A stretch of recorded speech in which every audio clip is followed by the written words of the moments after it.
With the cost of living crisis continuing to bite, inflation keeping your weekly shop higher than it used to be, and the cost of energy in the UK about to jump up 20% as the UK government's energy price cap changes, we can all be looking for ways to make the most of our hard-earned cash. That's why in this video, I'm going to take you through my top 6 ways that I use myself to help you deal with the cost of living crisis. So let's get straight into it. My first tip is to get your current account in order. By this, I mean to make sure that your current account you're using for your main day-to-day everyday expenses is giving you something valuable in return.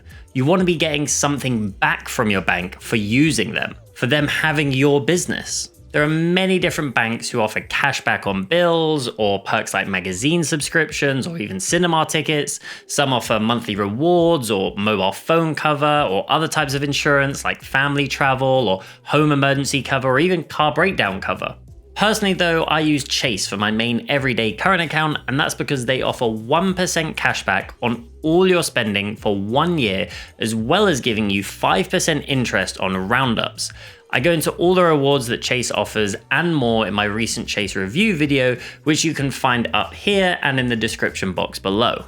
Now, just a word of warning, some, not all, but some of these bank accounts that offer rewards sometimes come with a fee, so make sure if you do end up selecting one of these that you make sure that the amount of money you're paying for the account every month is actually worth it.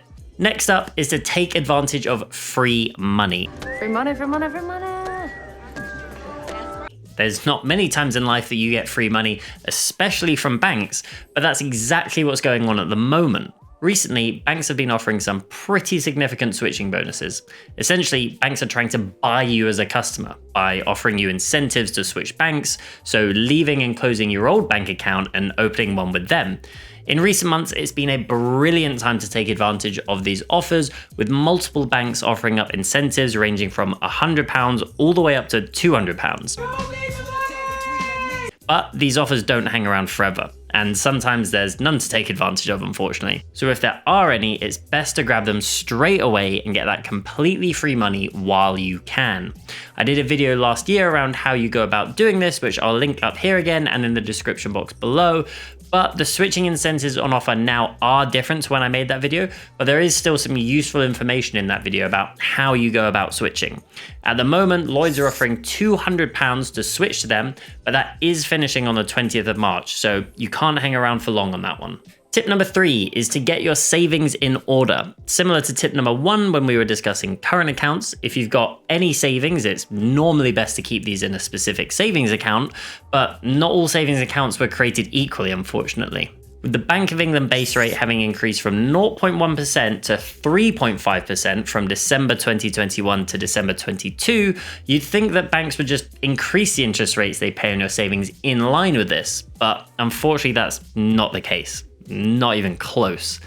Barclays, for example, has passed on just 0.49 points of that 3.4% rise. So that means while the Bank of England rate has increased 3.4%, Barclays have only increased their interest rates 0.49%. So it's vital that you pay attention to what interest rate you're getting on your savings.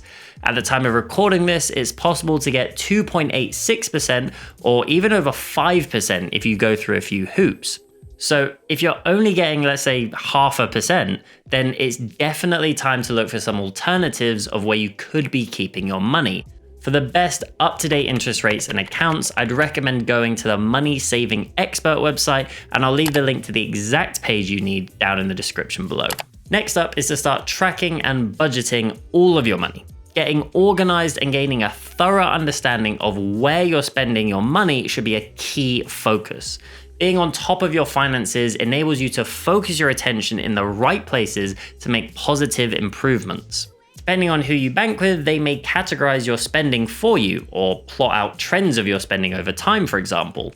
Or alternatively, there are specific apps out there to help you gain an understanding of your spending and help you budget better. You may want to explore some of these like Emma or Snoop, who both allow you to bring all of your finances into one place, which is really helpful if you've got multiple accounts and credit cards and your spending is just a bit complex to understand.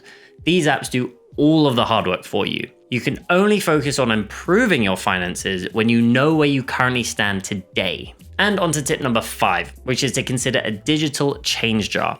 There are a few apps out there like Moneybox, Plum, and Chip that will allow you to invest, but they also have a few interesting features to try to actually help you to save more money. So for example, Moneybox will allow you to actually round up your everyday purchases to the nearest pound, and that extra money goes into your account to be invested. So for example, you spend £2.60 on a coffee, you can round that up to £3 and have that extra 40p go into your investments for you.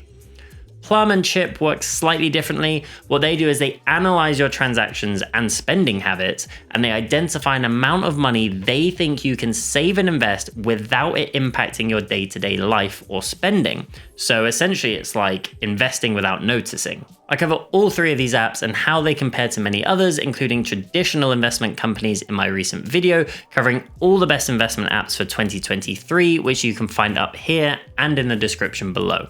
And last but not least, tip number 6 is to start using cashback and discount websites and other money-saving tools. Fortunately, I discovered something called the promo code. It may seem like you're only saving a couple percentage here and there, but websites like Top Cashback or Quidco that offer cashback can really make a big difference over time. They offer cashback at thousands of places, from fashion brands, electrical items, entertainment, travel, and many more.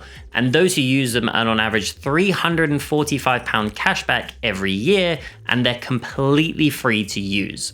A good way to start using them is the next time you've got a big purchase coming up or a holiday, for example, just double check the cashback on offer on Top Cashback, for example, and see how much you could be getting back. Then once you've used it once and you're comfortable with how it all works, you can then start slowly expanding it and using it for more and more things. Another great money-saving tool is Honey by PayPal. Gone are the days when you're shopping online and you're Googling for the latest and best discount code to apply, only for it not to work. Honey automatically searches and applies the best coupon codes and deals to your online basket when going through checkout, and members save on average £102 a year using it. It works across 30,000 online stores and is completely free to use. It's a money-saving no-brainer, and I'll leave a link in the description box below if you want to join. So there you have it. Those are my top 6 tips in order to effectively deal with the rising cost of living in 2023. Hopefully some of these will help you save more of your hard-earned money. And if you've got any other tips, then please don't keep them to yourself. Chuck them in the comments below. I'd love to see what they are. As always, thank you so much for watching. Don't forget to click all those buttons below the video that every YouTuber tells you to, and I will see you in the next one.